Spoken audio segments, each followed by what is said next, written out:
мен қатыңды,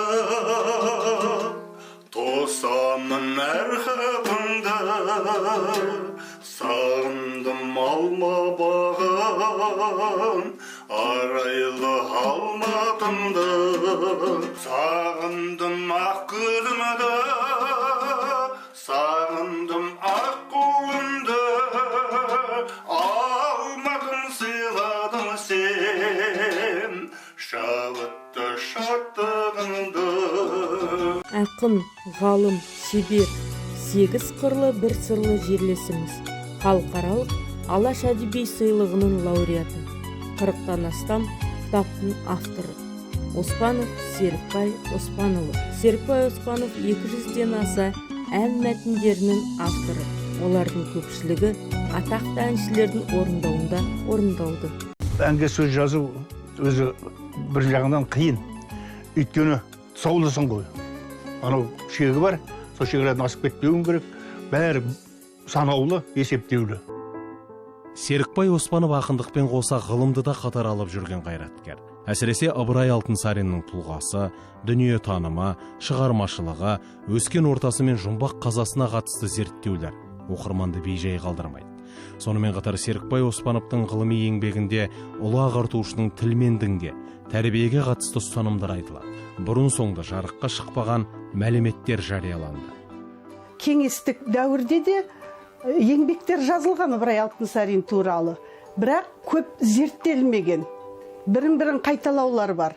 Ал Секеңнің ғылыми зерттеулерінде Ыбырайды толық барлық қырынан аша білді. Ахмет Байтұрсынов, Ыбырай Алтынсарин әлі де маңызын жоғалтпайтын тақырыптар ғой, зерттеуді қажет ететін. Шығармашылық, тауқыметі көп жұмыс. Әрбір туынды оқырманға ой салмаса, жігерлендірмесе, рухани байытпаса, қажеті шамалы дейді Серікбай Оспанов. Ол үнемі ізденеді. Ұлы ақындардың туындыларымен қатар өзінен кейінгі жастардың поэзиясын оқиды. Сонымен қатар Серікбай Оспанов ағаштан түйін түйеді. Ақындықпен ұсталық менің қос қанатым дейді ол.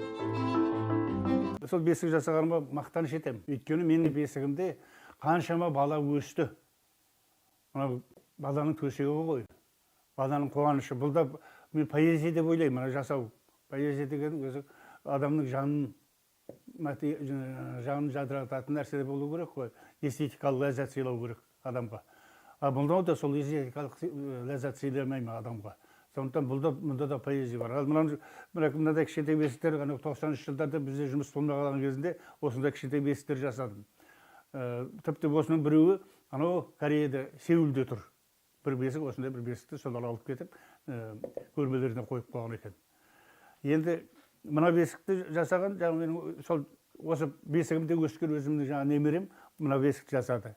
Мына кішкентай бесіктер жасады. Осындай бірнешеуін жасап, өзінің құрбыларына, жақын жолдастарына, туыстарына, өзіміздің туыстарға сол үлестіріп сыйлық жасады. Серікбай Оспановтың кітаптары тек қана Ыбырай Алтынсарин мен Ахмет Байтұрсыновтың қызметін зерттейтіндерге ғана емес, ең кішкентай балаларға да арналған. Ол балаларға өлеңдер арқылы олардың ұлы жерлестері туралы мақтаныш сезімін қалыптастырады.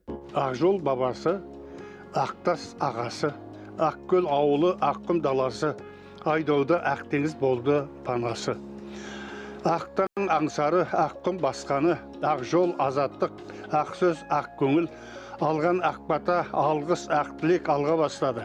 Алынды асқары, бұлттан қап-қара ашылды аспаны.